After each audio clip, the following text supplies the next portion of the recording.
Donc bonsoir à tous. Eh bien, Donc bonsoir bonsoir, monsieur. Jean-Michel. Merci Bonsoir, à toi Florent. d'avoir accepté mon invitation à venir faire un live ce soir sur le groupe ABL, auteur, blogueur, Ben, éditeur même passion. c'est moi qui te Donc remercie. Je suis content d'être non, là. bah de rien. Bah moi aussi, ça me fait plaisir de te recevoir. Donc tu connais le principe, hein, on va te poser des questions en commentaire et tu pourras donc y répondre sur ton univers livresque. Et je tiens à Ouais. préciser, les gens qui nous regardent ce soir, que tu as accepté d'offrir ce soir un format e-book d'un de tes romans. C'est bien Oui, ça. Voilà, le tome 1, le tome 2, au choix, selon la personne qui est tirée au sort ce soir, pourra choisir celui qu'il veut. C'est bien ça. tout à fait. Très bien, bah, merci à toi. Ah, ben, je t'en prie. Je vais te laisser donc te présenter, nous dire bah, qui est Jean-Michel Rafali, en attendant que les premières personnes et les premières questions arrivent. Voilà. Alors, me présenter, ouais, bon, donc, je suis né en 59, le 27 août, à Bastia, donc, je suis bastiais d'origine.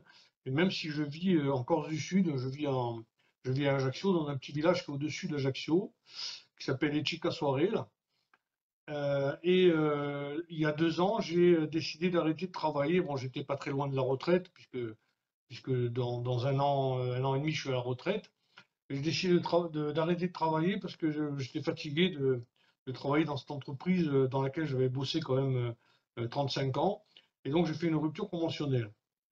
Et depuis, je suis chez moi. Et voilà, je m'occupe, j'écris, je lis beaucoup. Et puis, je vaque à mes occupations. Je profite un peu de la vie, quoi. Euh, j'ai toujours écrit, du plus loin que je me rappelle, j'ai toujours écrit. Je me souviens d'un déclic que j'avais eu quand je devais être au cours moyen au CM2 ou au CM1, je me souviens plus, où un consultant ou un écrivain était venu dans la classe pour nous parler un petit peu de son métier, enfin de sa passion, et nous avait demandé d'essayer de rédiger un souvenir ou une histoire qu'on avait envie de lui raconter. Et moi, je me souviens qu'à ce moment-là, j'avais inventé une histoire. La plupart des gosses de l'époque racontaient un souvenir, et moi, j'avais rien de particulier à raconter à ce moment-là, et j'avais imaginé une histoire. Et je crois que c'est le déclic qui a fait que j'ai commencé à aimer raconter des histoires. Et puis donc, après, tout au long de ma vie, bon, il s'est passé tout un tas de choses, les études, l'adolescence, les études et compagnie. Et j'ai un petit peu laissé tomber cette passion-là. Mais j'ai toujours gardé l'envie de raconter des histoires et de les écrire, quoi.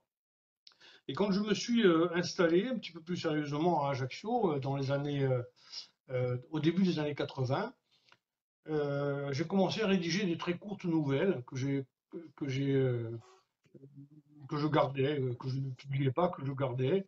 Et un jour, quand j'en ai eu une vingtaine, j'ai décidé de les montrer à un ami qui était éditeur, qui avait une petite maison d'édition sur Bastia et qui m'a conseillé de prendre une de ces nouvelles et d'en faire un fil rouge et d'intégrer les autres nouvelles dans un petit roman.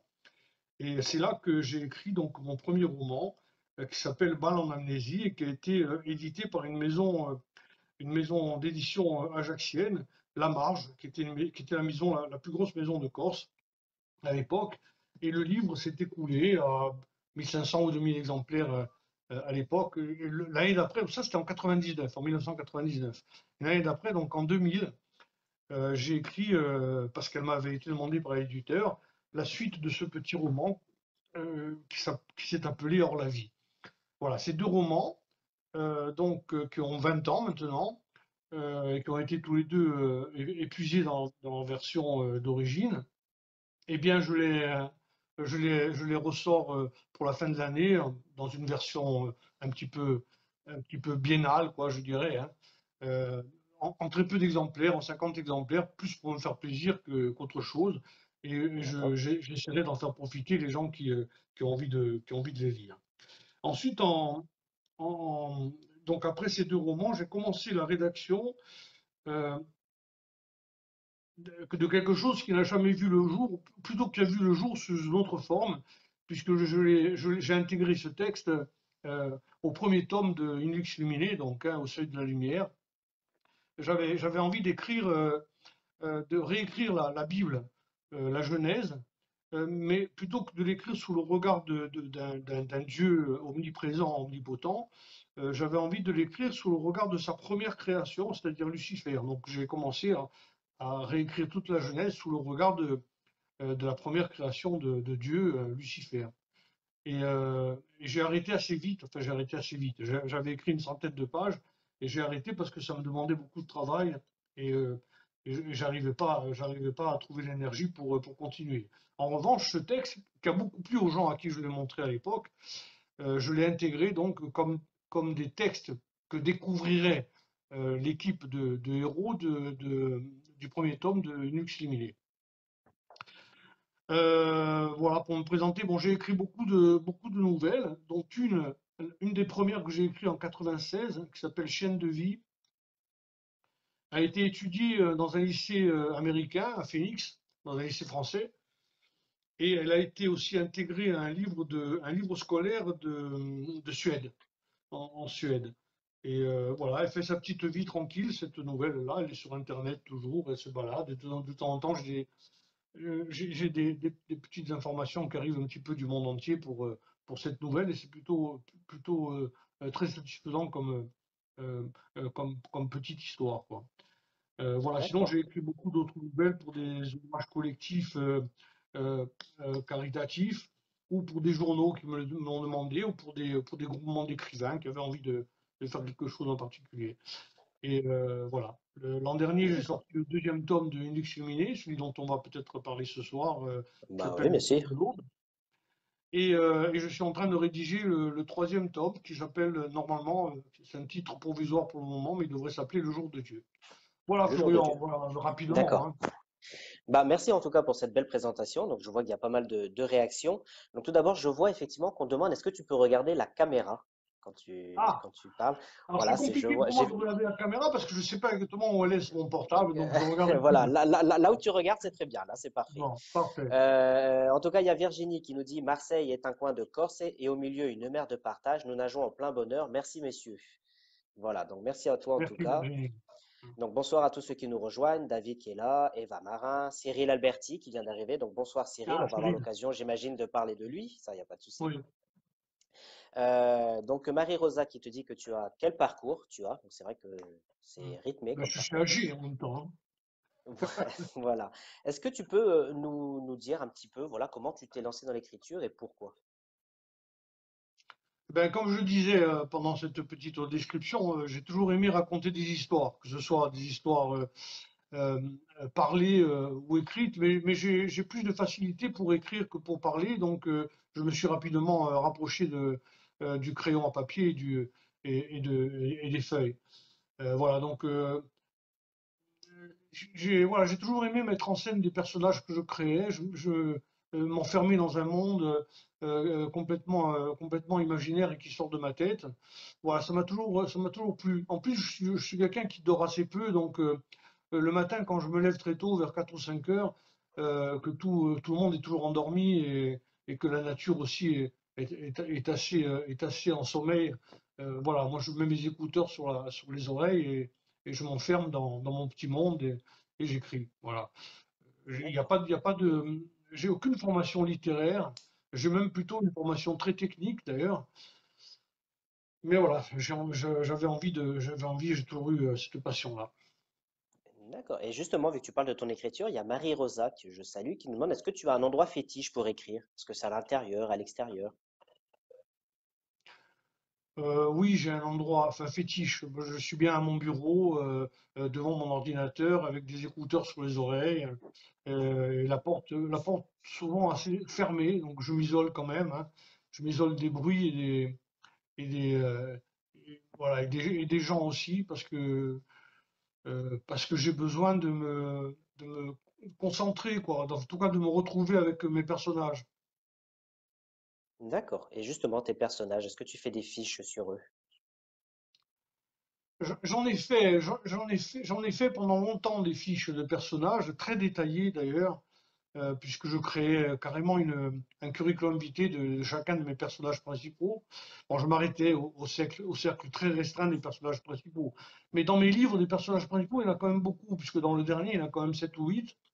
Donc pour arriver à les tenir, je dirais, et à essayer de faire en sorte qu'ils soient assez différents les uns des autres, tant dans leur posture que dans leur façon de parler, que dans les mots qu'ils utilisent, et que dans la façon qu'ils ont de subir les événements ou même de les créer, il fallait que je les connaisse davantage. Et pour les connaître davantage, ben, j'étais amené alors à écrire des biographies de mes personnages, de certains de mes personnages, quoi. D'accord. Et justement, il y a une question intéressante de Sonia, et je vais revenir sur les questions précédentes après, qui dit, je vous vois bien écrire un roman jeunesse sur fond de petits Corses qui vivraient de belles aventures dans des paysages corses. Est-ce que tu y as déjà pensé?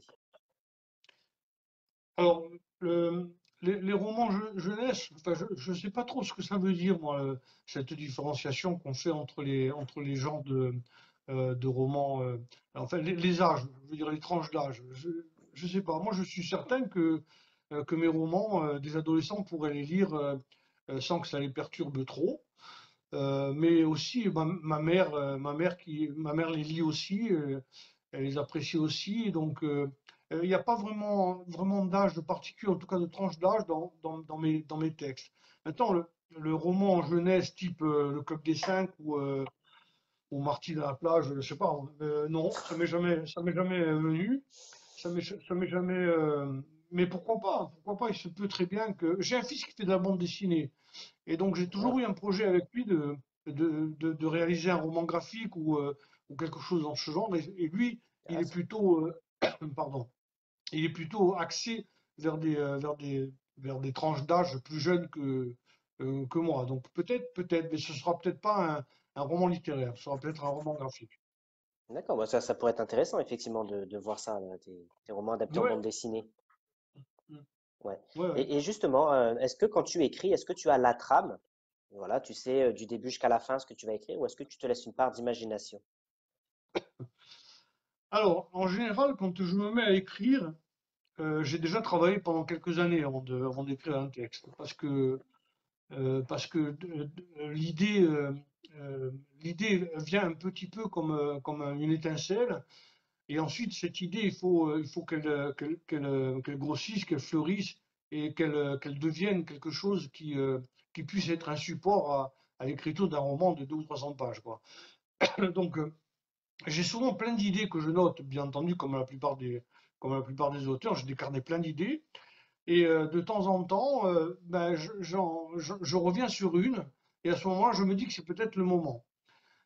Et quand ce moment-là arrive, je commence à travailler. Alors, je n'écris pas tout de suite, je fais beaucoup de recherches, je compulse beaucoup de sites internet, beaucoup d'autres livres, je regarde ce qui a été déjà écrit sur le sujet, et je me fais ma petite expérience sur, sur l'idée le contexte de l'idée que je viens d'avoir et que j'ai envie de développer. Effectivement, quand je commence à écrire, il s'est passé déjà au minimum 6 mois, pardon, et, euh, et à ce moment-là, j'ai non seulement j'ai la trame, enfin un petit peu la trame, mais j'ai aussi une idée assez précise de la fin, enfin ou de là où je veux arriver. Et les personnages sont amenés à te faire voyager et souvent ils t'amènent ailleurs que là où tu voulais aller. Bien sûr, je comprends. Ouais. Et justement, David qui nous dit, donc comme ça lance la transition sur ta trilogie, qui dit sur ta trilogie, cher Jean-Michel, as-tu une vision d'ensemble globale ou bien est-ce que tu écris par épisode, indépendamment? Non, j'écris pas par épisode et je n'ai pas de vision, enfin, de vision globale. Non, je n'ai pas de vision globale. Je savais même pas que ça allait être une trilogie. Au départ, j'ai écrit un livre et c'est quand je suis arrivé à la fin, puisqu'on parlait de fin tout à l'heure, à la fin de ce premier épisode que je me suis dit, bon, il faut que je m'arrête parce que j'avais écrit 500 pages. Il faut que je m'arrête parce que ça fait trop long. Donc j'ai essayé j'ai essayé de créer, j'allais dire, une fin à ce premier épisode, en sachant en ce moment-là qu'il allait y en avoir un autre. Je ne savais pas qu'il allait y en avoir un troisième, et je ne sais pas d'ailleurs si le troisième sera la fin. D'accord. Ok. Donc tu laisses sous-entendre, pour ceux qui ont lu ta trilogie, enfin qui va lire ton troisième roman, qu'il peut éventuellement, ce sera pas une trilogie, ce sera une, comment on dit, quadralogie? Alors, tu sais, non, tu sais ce que j'ai envie de développer davantage qu'une quadrilogie ou qu'une série plus longue ou qu'une saga, quoi. Ce que j'ai envie de développer davantage sont ce qu'on appelle dans les séries, dans les séries cinématographiques des crossovers. J'ai envie, par exemple, de prendre un des personnages et de faire un zoom dessus.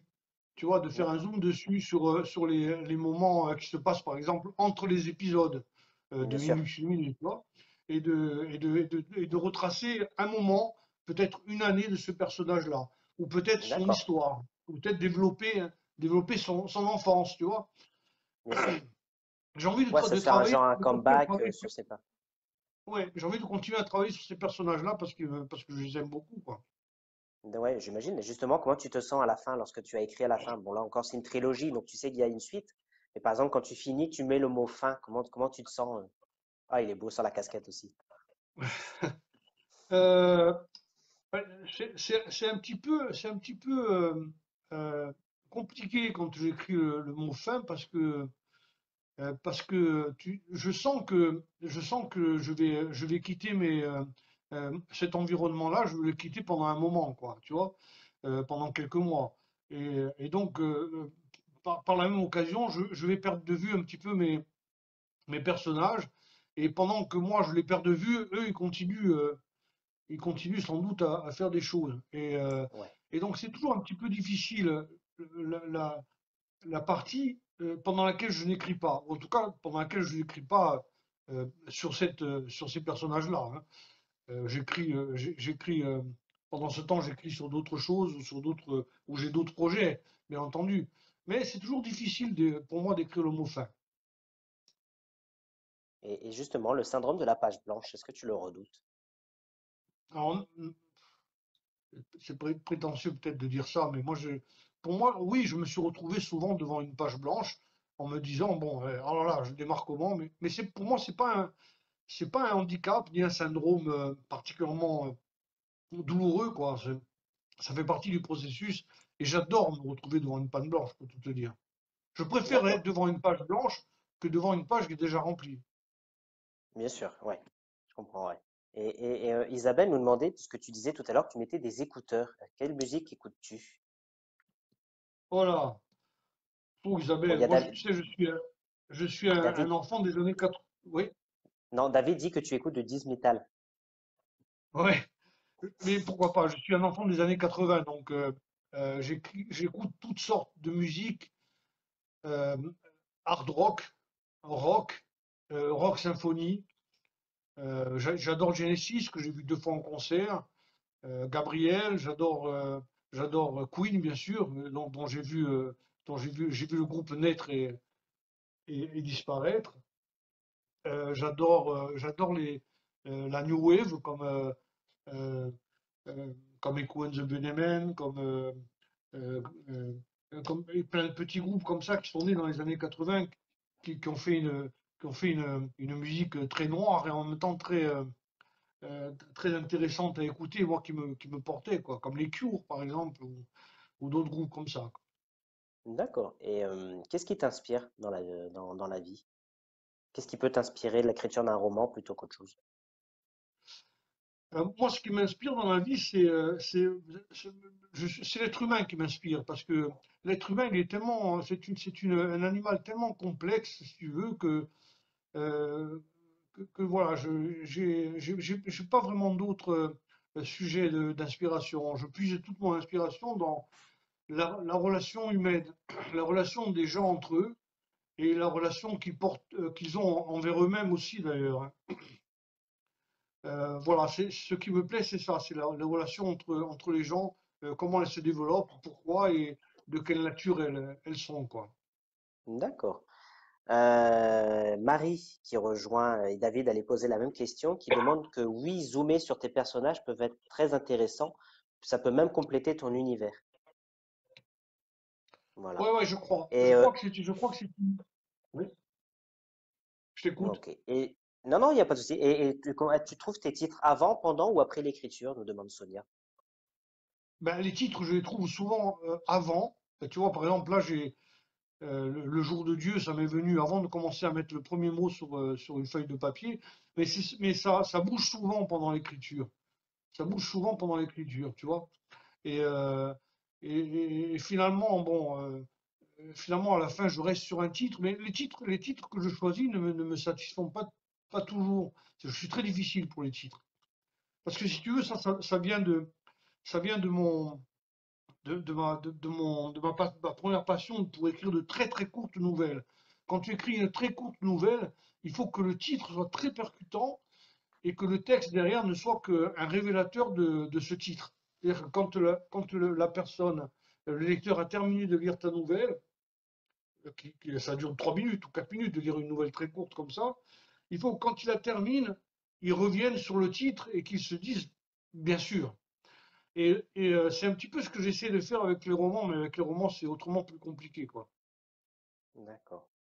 Il y a David qui dit, tu as écrit une biographie de tes personnages, pourquoi ne pas envisager d'exploiter tout ceci? Et j'ai vu passer de faire un spin-off. Ouais, mais j'ai vraiment envie de faire ça, de creuser cette idée de travailler sur les personnages. Effectivement, ça me donne vraiment envie. Mais tu sais, j'ai tellement de projets que après ça se bouscule dans ma tête et c'est compliqué. Autant je peux lire deux ou trois livres à la fois, autant il m'est très difficile d'écrire deux ou trois textes à la fois. J'ai du mal, je sais pas faire ça. D'accord. Et justement, Virginie qui nous demande, tu marches souvent le matin dans la forêt, c'est un lieu idéal pour aspirer, non? Surtout que j'imagine J'ai qu'en pas Corse, les compris la forêts, elles suite de sont la belles. question. Est-ce que c'est un lieu J'ai- idéal pour l'inspiration de marcher dans la forêt le matin? Alors, je marche dans la forêt, enfin sur les sentiers de montagne, hein. C'est pas toujours de la forêt d'ailleurs, malheureusement, il y a beaucoup de rocailles. Mais j'adore ça parce que c'est une parenthèse qui me permet ensuite d'entrer en écriture. Parce qu'en général, je ne fais pas que marcher. Des fois, je m'arrête, la plupart du temps d'ailleurs, au bout d'une demi-heure, une heure, je m'arrête, quand je suis seul, hein, parce que en groupe, c'est plus compliqué. Et je me mets en méditation pendant un quart d'heure, 20 minutes, tu vois, et après, je repars à marcher. Et quand je reviens de cette petite marche matinale, en général j'ai beaucoup de choses à écrire ou à dire. Alors, si j'ai quelqu'un à portée de main, je parle pendant un moment. Et si j'ai personne, j'écris. En ce moment, j'ai D'accord. pas grand monde, donc j'écris. Et justement, comment tu le vis le confinement en Corse? Est-ce que ça, justement, ça te permet de te lancer dans l'écriture, Alors, tu sais, l'insularité, c'est un confinement constant, quoi, hein. permanent? Ouais. Euh, donc, moi, pour ce qui me concerne, en plus, j'habite dans un village et j'ai pas tellement l'impression d'être confiné, quoi. Ce qui me manque le plus, en fait, c'est les librairies. Parce que les librairies, j'y passe ma vie.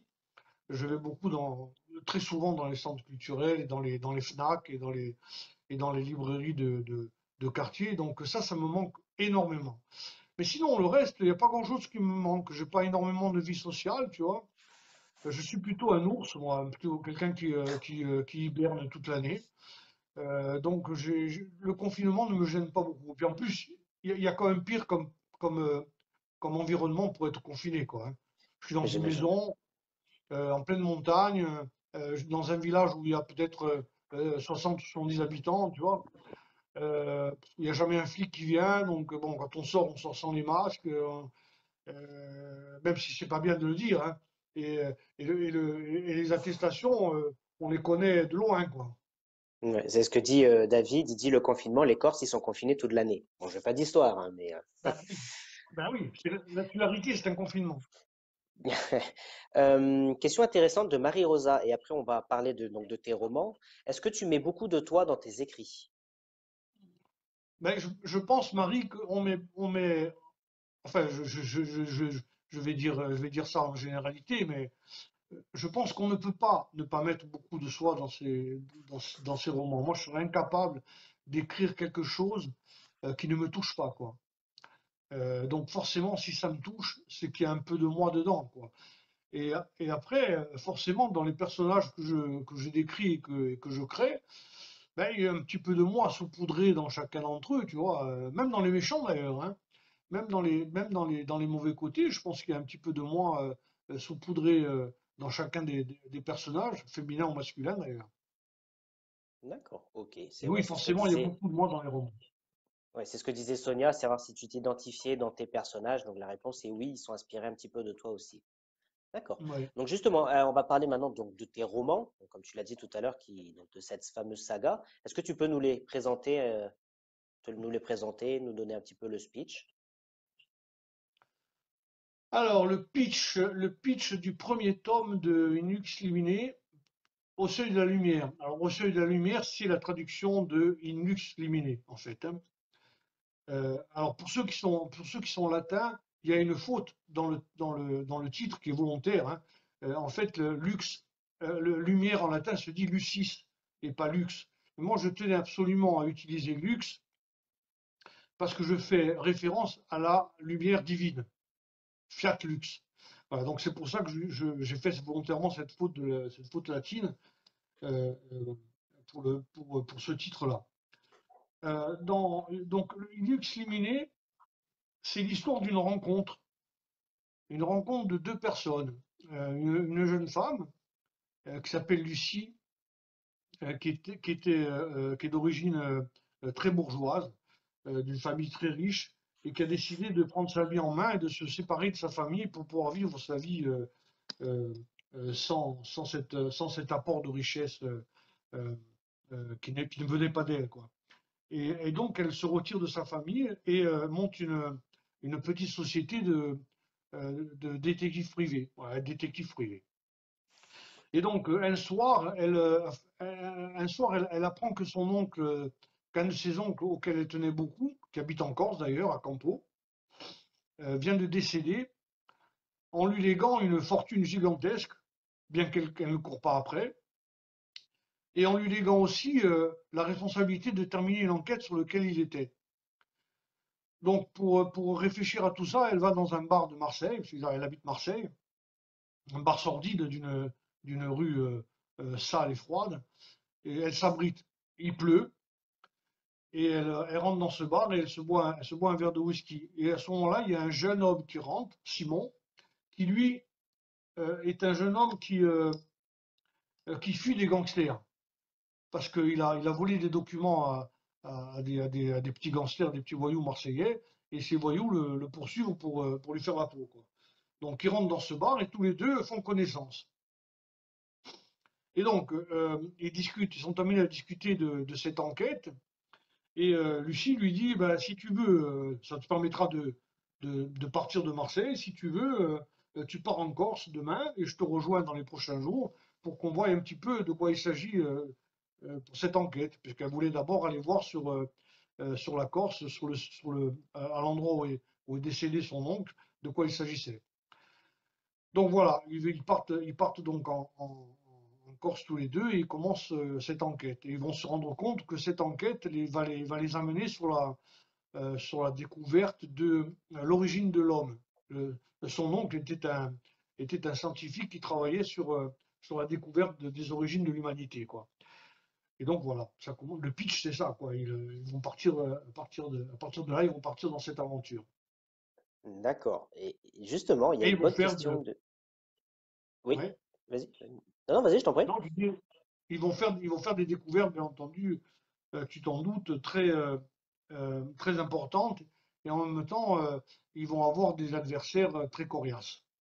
J'imagine, ouais. Et justement, il y a Isabelle qui nous dit que tes écrits sont très spirituels. Est-ce que c'est une passion pour toi? C'est compliqué, c'est dangereux pour moi avec toi, hein, avec toi là ce soir, c'est dangereux pour moi d'aller dans ce sujet-là parce que effectivement la spiritualité a beaucoup d'importance pour moi. Je pense que j'ai une façon de penser la vie très particulière et effectivement dans mes romans, ça doit se voir, quoi. Cette façon de voir la vie d'essayer de comprendre les choses, elle doit transpirer dans mes romans. Moi, j'ai une éducation très catholique Et j'ai été enfant de cœur, moi j'ai fait toutes mes communions, je me suis marié à l'église, etc., etc., hein. Mais si tu veux, j'ai toujours eu une vision de la création de l'univers et de Dieu, enfin de cet architecte-là, très différente de celle que m'ont enseigné mes parents et que m'ont transmis euh, ma famille, quoi, comme m'a transmis ma famille. Bien que je crois qu'il existe quelque chose, je ne crois pas que ce quelque chose soit celui dont on parle dans la Bible, quoi. Euh, donc, donc j'ai cherché un petit peu partout je me suis frotté à à des tas euh, comment dire, de, de, de, de religion, de philosophie, pour arriver à consolider un petit peu ma façon de penser, qui n'a d'ailleurs pas grand-chose à voir avec tout ce qui existe aujourd'hui, mais bon, c'est ma façon de penser. Et cette façon de penser, effectivement, elle doit transparaître un petit peu dans mes romans, notamment dans le premier tome de Inux Liminé. Et justement, est-ce qu'il y a des sujets sur lesquels tu ne peux du tout pas aborder, sur lesquels tu t'interdis de parler? Ou Non, pas? Non. non, il n'y a aucun sujet sur lequel je m'interdis de parler, ni d'écrire. Je suis, D'accord. euh, je suis pour discuter, de pouvoir discuter de tout et de n'importe quoi avec tout le monde. Ok, bah c'est très très bien en tout cas. Alors, Isabelle qui nous dit quoi? Fais attention, tu parles à un gars de Marseille, il n'y a pas que des bars sordides à Marseille. Et Marie qui nous dit qu'elle avait envie de demander quelle rue. Mais il y a comme dit Dominique, je suis brestois d'origine, donc il n'y a aucun problème. Il n'y a pas de rue particulière de Marseille. Je ne connais pas beaucoup Marseille en fait. Euh, Ah, je connais beaucoup plus Aix-en-Provence et je ne connais pas beaucoup Marseille. Donc je n'ai pas cité ni de rue. Enfin j'en ai inventé une de rue, la rue où habite un des personnages du roman. Mais j'ai pas cité de rue de Marseille. Bien entendu, c'était pas. Je voulais pas dire que dans Marseille il y a que des. Vous savez, non, en non, non. Corse, de toute façon, on est un modèle pour ça. Donc, je veux dire, Marseille, ce n'est qu'une banlieue de la Corse finalement, hein. Je vous ai dit, vu comme ça, oui. Oui, puis les Corses s'entendent bien avec les Bretons, donc il n'y a pas de souci. Oui, les Corses s'entendent très Euh, bien avec les Bretons. Les Bretons sont des insulaires aussi. oh oui, oui, oui, bah, j'ai quitté Brest justement pour Marseille et je vois la différence, effectivement, hein. Isabelle qui nous dit que c'est un très beau premier tome. Donc justement, pour communiquer là-dessus, on a vu circuler grâce à Cyril de beaux Trailer Book qui t'a fait. Est-ce que tu peux nous en parler justement? Oui, je te remercie beaucoup de m'avoir mis en contact avec Cyril, qui est un garçon, je ne sais pas s'il est là, mais s'il est là, il peut Oui, partir je pendant l'ai vu deux tout à minutes. l'heure. Voilà, Cyril part pendant 2 minutes parce qu'on va dire du bien de toi. Euh, donc, c'est un garçon fabuleux parce que, tu sais, moi, je suis quelqu'un d'assez difficile, surtout quand c'est pas moi qui fais les choses. Je suis très exigeant euh, quand je suis loin, en plus de leur conception, et quand je n'ai pas un œil dessus constant, tu vois. Et lui, il a su avoir la bienveillance et pour moi, la bienveillance, c'est une des plus belles compétences au monde aujourd'hui, hein. Il a su avoir cette bienveillance-là de comprendre mes livres sans vraiment les lire parce qu'il n'a pas dû pouvoir avoir le temps de s'y plonger, mais en m'écoutant vraiment, et il a vraiment un don pour l'écoute et pour la compréhension des choses. Après, pour moi, c'est sa plus grande qualité. Après, ses qualités et ses compétences techniques, elles sont au-delà de ce que je peux imaginer pour moi. Je comprends même pas comment on peut être aussi talentueux sur le plan technique, quoi. C'est vraiment très très beau ce qu'il fait. Et voilà, je vais être amené très certainement à travailler encore avec lui très prochainement. Oui, mais en tout cas, Tu peux merci, revenir, merci. Cyril. Il est là, je crois. J'ai cru voir son nom passer. Mais en tout cas, je viens de mettre le lien effectivement des Trailer Book qui sont diffusibles sur YouTube avec sa société New York Productions, si j'écorche pas le mot. David qui dit tes écrits sont très documentés, tes personnages voyagent beaucoup, es-tu un grand voyageur toi-même? Moi, je suis un grand voyageur dans ma tête, moi.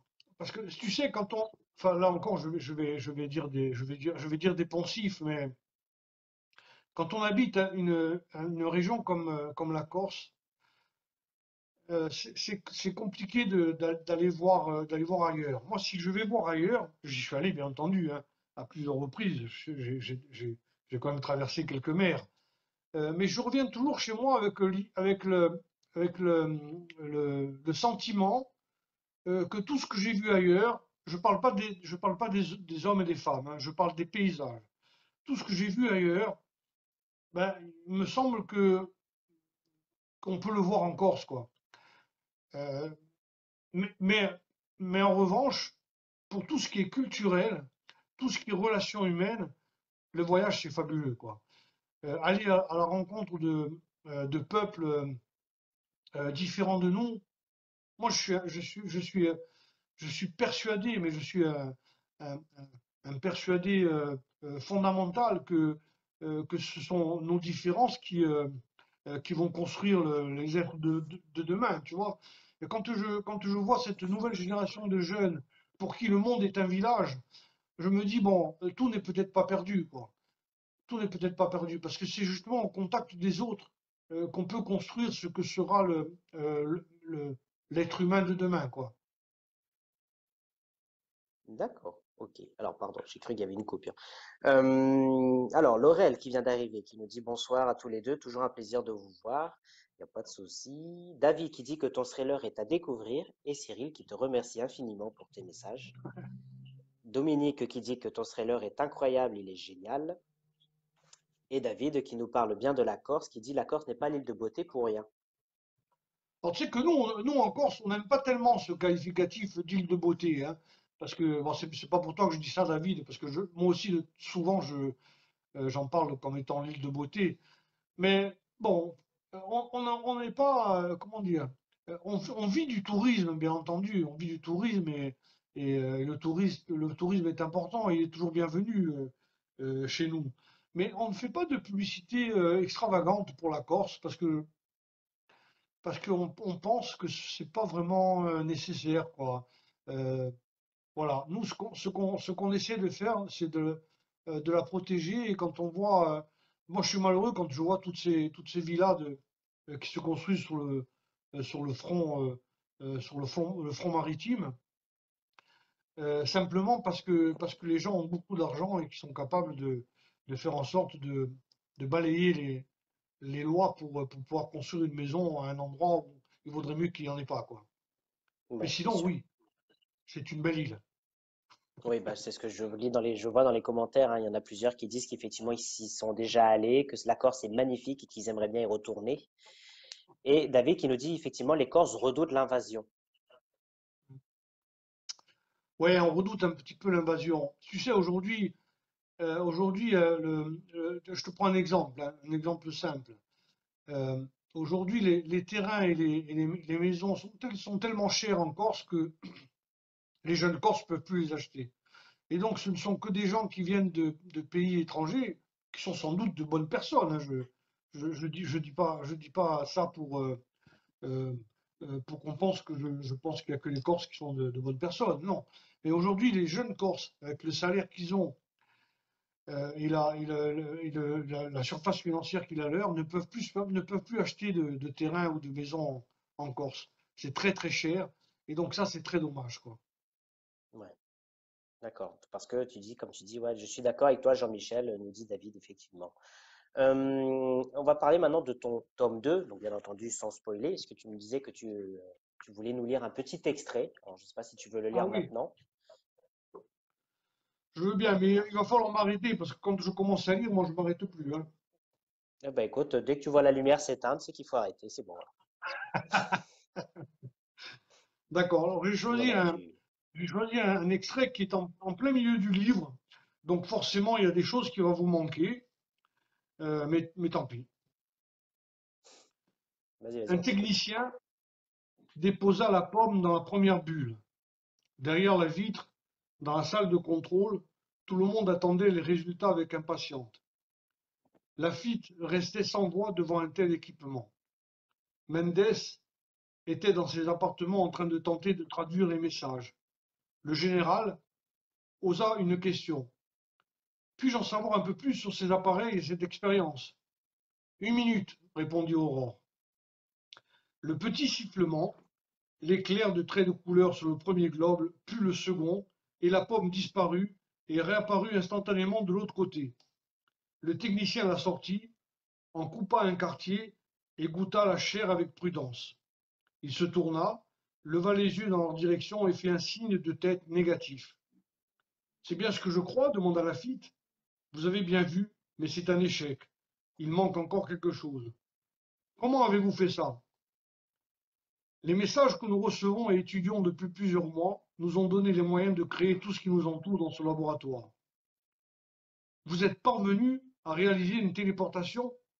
Oui, elle pose toujours un petit problème dans leur reconstruction et les objets complexes n'ont pas tout à fait les mêmes caractéristiques lorsque la machine les restitue. Que voulez-vous dire?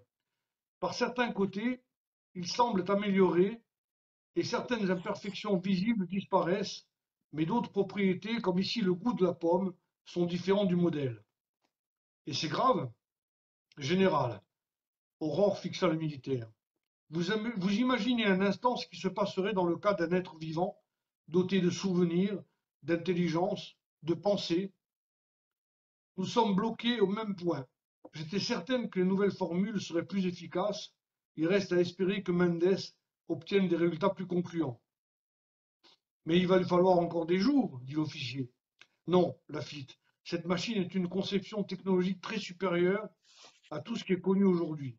Son architecture quantique, assemblée selon les plans et les instructions contenues dans les messages décodés, est capable d'effectuer des calculs à une vitesse prodigieuse. Il devrait obtenir des résultats en quelques minutes. D'ailleurs, le voilà. Le cryptologue secouait la tête en avançant vers le groupe. C'est tout à fait extraordinaire, s'exclama-t-il. La puissance et la rapidité d'exécution de cet ordinateur sont une merveilleuse découverte pour la science, pour l'avenir des communications. Vous vous en rendez compte? Oui, répondit Aurore. Et ce n'est qu'une minuscule pièce du puzzle. Que révèlent vos traductions? Un seul algorithme a donné un résultat compréhensible. Et si les mots ont tous une signification connue, les phrases, elles, même si elles ont un sens, ne veulent rien dire dans notre contexte. Faites voir.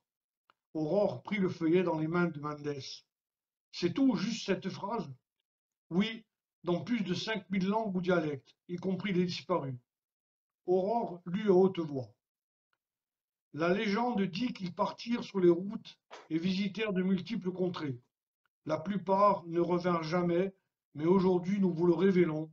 Seul Arthur a fini par découvrir la vérité. Elle releva la tête et croisa des regards désabusés. Les plus grands spécialistes de la planète travaillaient depuis des années sur ce message et à présent, la traduction était devant eux et personne ne savait l'interpréter. Y avait-il une façon de le faire? Simon se leva en tenant le paquet toujours cacheté récupéré à Marmoussa. Si seul Arthur a fini par découvrir la vérité, dit-il, peut-être l'a-t-il mise là-dedans. Tous les regards se tournèrent vers lui. Préoccupés par les récentes péripéties, plus personne ne pensait aux documents laissés par Arthur Routali avant de disparaître. L'éclairage apporté par message représentait leur ultime chance d'obtenir enfin la pièce manquante. Aurore s'adressa à Simon. Il est toujours cacheté? J'ai respecté les dernières volontés de notre ami. Tiens, voici sa lettre, répondit Simon. Elle commença à lire à haute voix. Simon, j'espère que c'est bien toi qui détiens ces documents et que tout va bien pour vous tous. Pour ce qui me concerne, je vais quitter cette vie. Je suis persuadé aujourd'hui qu'il en existe une autre ailleurs et qu'elle sera meilleure. Mon existence a duré trop longtemps et mon calvaire va se terminer. Vous avoir rencontré a été un bonheur. Les découvertes et les textes que nous avons mis à jour il y a plus de 10 ans ont été aussi des expériences intéressantes, malgré l'accueil que le monde leur a réservé. L'humanité est adolescente, et nous savons tous que cette période de la vie apporte comme contradiction et conflit. Si vous êtes parvenus jusqu'ici, cela signifie peut-être que nous sommes enfin prêts à comprendre une partie de la vérité sur nous-mêmes. Ce n'est pas une surprise. Nous ne sommes ni le centre de l'univers, ni l'objectif de cette réalisation. Elle est en cours et nous ignorons ses raisons.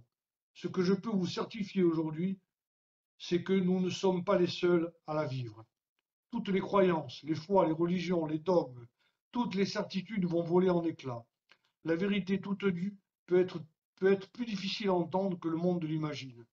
Tout comme le ou les dieux que nous prions peuvent ne pas être généreux, miséricordieux et bienfaisants. Pendant ces derniers mois, j'ai reçu des révélations.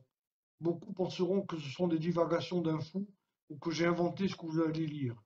Sachez que les quelques pages contenues dans ce paquet relatent les révélations. J'ai essayé de les transcrire le plus fidèlement possible et dans l'ordre où elles me parvenaient lors de mes absences. J'ai invité sans cesse la mort à venir me chercher, et ce sont ces mots que je recevais en réponse à mes appels. Voilà, Simon, une dernière chose. Aurore et toi, vous faites partie des clés de tout ce qui va se passer, et le comment ça va se dérouler dépend de vous. Je voudrais terminer ce message en vous recommandant la prudence. Je pense que nous sommes amenés à nous revoir. J'ignore où, quand, comment, ou même sous quelle forme, mais c'est inévitable. Arthur. Voilà. Eh bien, merci à toi, Jean-Michel, pour cet extrait qui, je le rappelle, est extrait du tome 2. Donc, tu m'as dit que j'ai peur d'écorcher le titre. Donc, tu disais In Lux Lumini, In Lux Liminé, et le tome s'appelle Le cœur de l'aube. Le cœur de l'aube, voilà, qui sont tous disponibles donc en librairie sur commande ou sur Amazon ou peut-être Alors, directement par toi. ouais, ils sont aujourd'hui Voilà. sur Amazon en e-book, en Kindle, en format Kindle, et moi je suis en train de faire une réimpression qui devrait sortir d'ici un mois, je pense, 3 semaines, un mois, parce que les formats brochés sont épuisés. D'accord. Et justement, je rappelle de l'occasion pour dire que ce soir, tu as accepté d'offrir à un des participants qui a posé une question, donc tirage au sort à la fin du live, pour offrir soit le tome 1, le tome 2, selon ce que la personne aura lu, quoi, en Oui, e-book. oui, tout à Donc, il fait. faudra voir pour le format. Donc, Sarah qui te remercie pour cet extrait qui est très bon, elle nous dit. Voilà, donc Marie-Rosa qui a hâte de te Merci, Sarah. découvrir aussi. Sonia aussi, qui nous dit vraiment hâte de découvrir vos romans. Donc, tu vois, que de mon retour. Merci. Ouais. Lorenza qui vient d'arriver. Donc, bonsoir, Laure. Voilà, alors je ne sais pas si tu veux finir par quelque chose. Je ne sais pas s'il reste des questions ou pas. J'en ai pas vu. Donc, je vais te laisser le mot de la fin, en attendant de voir s'il y a deux, trois questions. Mais en tout cas, je tiens à te remercier pour ce moment. C'était fort agréable. On a voyagé en Corse, même si pour moi, c'est pas très loin. Il y a de la Méditerranée à traverser. Mais en tout cas, merci à toi. C'était un plaisir. Eh ben, ça a été un plaisir pour moi aussi. Je suis jamais très à l'aise dans ce genre de situation, mais par contre, j'adore y participer. Et puis, donc, je te remercie beaucoup, Florian. Tu es quelqu'un de bien, très certainement. Et d'ailleurs, on a l'occasion de parler de temps en temps sur ce petit groupe qu'on a fait d'auteurs indépendants sur Messenger. Et moi j'adore ce petit groupe parce que ça fait partie des choses même si je participe pas beaucoup, euh, qui ponctuent ma journée. Et on a tous besoin d'avoir des repères comme ça. Et aujourd'hui, ce petit groupe, c'est devenu un repère pour moi. Donc, ça me fait très plaisir. Donc, merci à toi pour cet agréable moment. Merci à ce Ben, groupe parce merci que à toi. je sais qu'ils sont pratiquement tous présents et qui m'ont fait la gentillesse d'être là ce soir. Donc, merci à vous tous et à vous toutes de m'avoir accueilli et d'avoir la patience de supporter C'était un plaisir en tout cas. un mec comme moi, quoi, hein. Bon, mais ça fait plaisir, t'inquiète. Mais en tout cas, je tiens aussi à remercier Sarah qui est à l'initiative de la création de ce groupe sur Messenger. Ouais. Sarah Supplissant. Donc, merci à toi, Sarah, puisque c'est aussi grâce à elle. En tout cas, merci à toi. Je te souhaite une agréable soirée. Prends soin de toi, parce que c'est vrai que la période Vous aussi, prenez soin de s'apprête vous. à, voilà, à prendre soin de soi. Prenez tous soin de vous. Merci à tous pour vos questions. Donc, je m'occupe du tirage au sort dans la soirée. Et comme d'habitude, je remets la rediffusion sur YouTube si tu souhaites la partager sur un site internet ou auprès de tes contacts. Merci beaucoup. Merci à Merci à tous. vous. Bonne Au revoir. soirée. À bientôt. Ciao, ciao.